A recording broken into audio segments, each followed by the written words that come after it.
The floor is now open to questions.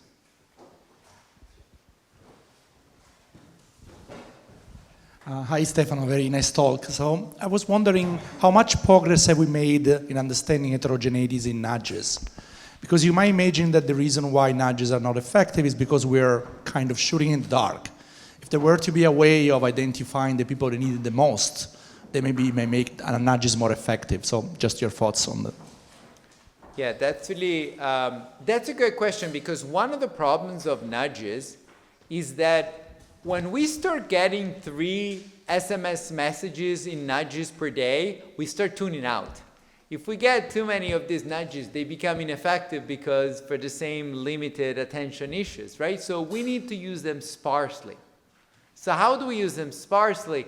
We need to use them in a targeted way and picking. So the mission there is really important. Now, we have not, I think finding the heterogeneity, we are kind of early on that, and we're not especially good at targeting, but it seems like the best thing we have so far is that the people that, for example, had never filed for benefits in the past, they're going to be likely the least affected by a nudge. The people that 1 year they filed, 1 year they forgot, they're much more likely to be affected. In other words, that's a pretty robust finding.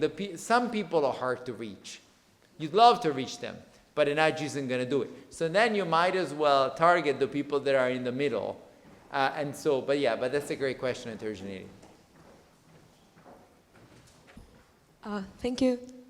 My question was generally framed as to what extent do we live in a reinforcement society? So things you've mentioned like limited attention, and also biases. I think them themselves are not universal across individuals. They're impacted by socioeconomic factors, by political factors. So for example, I think generations before us had a different attention capacity. Generations in the future are going to have a different attention capacity, and that influences economic interaction. So how can we account for that, Even now, I think countries that emerged from post-communist societies behave differently from those that emerged from post-Western societies. So how do we account for these differences? Thank you. So there is really interesting work on cultural factors and differences that, for example, seem to do with levels of overconfidence. I would say that at least self-control, the tension between the present and the future, and the limited ability to identify information, those are really probably as close to universal as we can have. Now, what self-control problems applies to will differ by society, but the idea that there is a taste for immediate gratification and the idea that we all have a limited cognitive span is not really something that I think is as debatable. So I think one of the reasons we focus on those, we feel like those are pretty universal. But for example, social norms. Social norms I think is pretty universal. What the norm is completely different, right? So some society have the norm, even the Italian society had a high norm of savings. And now that changed to an extent, but there was Germans have a high norm for savings. Some countries, Americans definitely do not. That definitely varies. I don't think the susceptibility to social norms is different, but what the social norm is, that is different. Sorry, but is there, I think that most of the studies available are still shifted and biased towards the US and the West. Do we even have available studies? Yeah. So that's a good question. This is the question of our research is all weird. It's all about this Western industrialized society. I think we have now some evidence on that there is, that's one point of contention.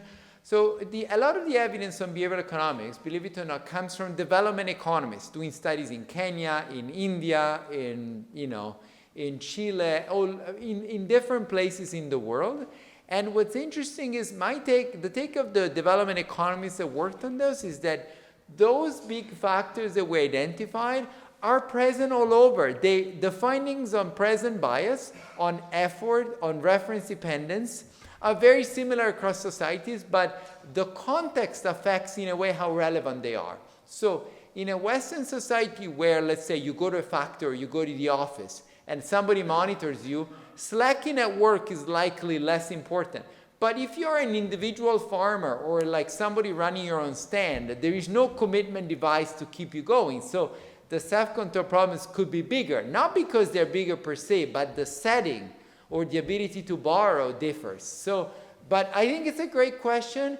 My take is in the take of, say, if you read the chapter on behavioral development economics in the handbook of behavioral economics that David Leibson, Doug Burnham, and I co-edited, the message largely seems to be the fundamental psychological things are similar. How they express themselves is going to be affected by the society. Thank you, Stefano. Then a lot of behavioral distortions. The mechanisms are somehow, interesting to study. And what is your take about psychological mechanisms related to the role of emotions? I mean, we have seen, explosion of protest votes or populism when it comes to public policies and collective decisions. This seems to be an important, area of research. What's your take about the relevance of them?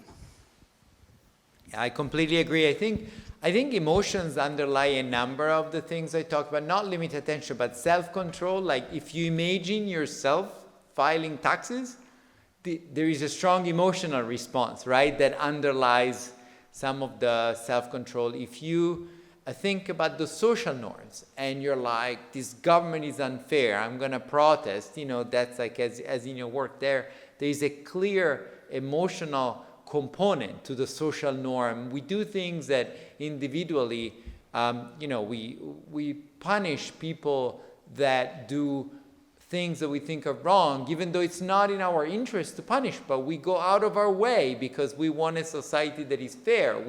Whether we evolve this way or something. So emotions play a very important role.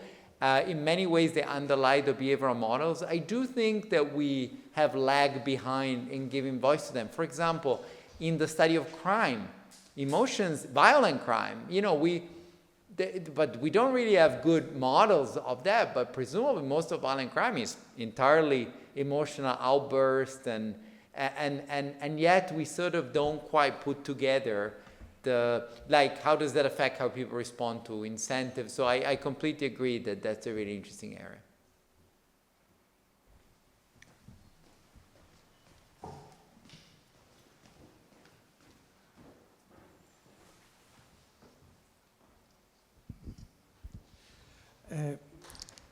Do you think it's true, and in case it's a problem, that private companies may be faster in adopting or in leveraging these nudges compared to the governments, right? So, or public authorities. Like they are faster probably in many other respects. So if I think about governments that, it's taking them 10 years to test or then to incorporate these nudges into their policies, and then we had, Twitter. I'm thinking about social media, but I guess any aggressive any company with an aggressive marketing strategy was doing this even before social media.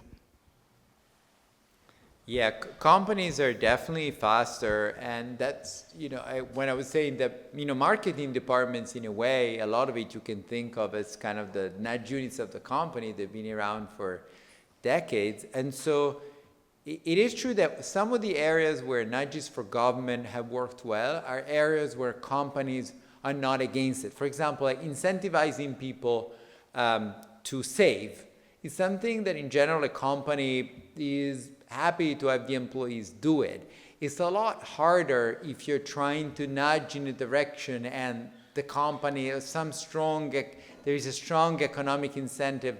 So why don't we have automatic filing of taxes for many of us?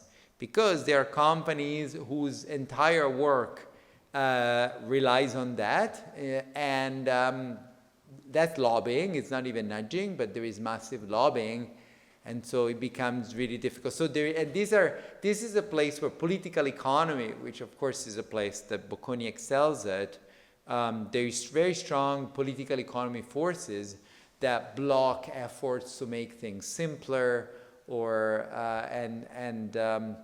those are not going away. So then, you know, either people need to do, like, there needs to be a strong media or protest push for, say, let's just not have to do the tax filing unless we have to, or you know, you sort of have to acknowledge that and somehow either address it or start from the things where there isn't as much resistance. But yeah, you know, it's not like it's we can all design things and everything will work, because there is economic incentives often on the other side.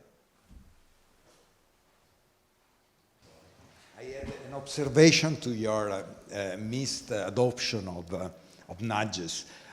When I had my spell of employment at Italian Social Security, you were referring before to the fact that when you receive a social security statement, actually in Italy nobody receives a social security statement. So when I was there, I started thinking about sending everybody contributing to the social security a report on the contribution being paid and some projection about the future pensions. Actually, I couldn't play too much in experimenting different design of this, so I asked some behavioral economists to help me out in doing this. I couldn't do much experiments because I didn't have the money for the stamps, so I had a limited number of this that I could send out. Actually, the reaction was very positive. So the people receiving this, because when we carried out a survey on them, said that they had got new information, that this was extremely useful, that they were planning to revise also their saving plans in the future. They also had a better view about the administration issuing this type of certificates. It was not pink, but it was orange, but still I think it worked out pretty well. And well, unfortunately, not only, you know, the money to send more of those was not made available by the government, and as well as when I left my job there, this thing was completely discontinued. So this has also to do with the problem of a private and public adoption of these things. But I do believe a lot that this type of information is extremely important, and behavioral economics can be extremely useful in doing this type of things and in refining them over time.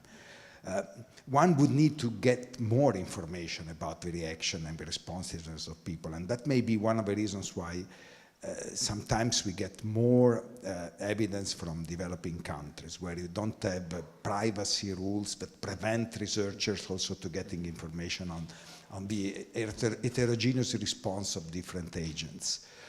And there is another field where private firms may be in a better position, because for some strange reasons, regulators on privacy seem to be more keen in preventing this type of gathering of information when it is done by public administration, and they don't do the same when it is instead done by private ones. And I also had some experience of that during my job there. But anyhow, this was simply to bring some anecdotes that were very much in line with what you said, and I think we are very grateful for you for this wonderful lecture, for the way you answered all the questions, and so thank you, Stefano. Thank you thanks so much everyone. for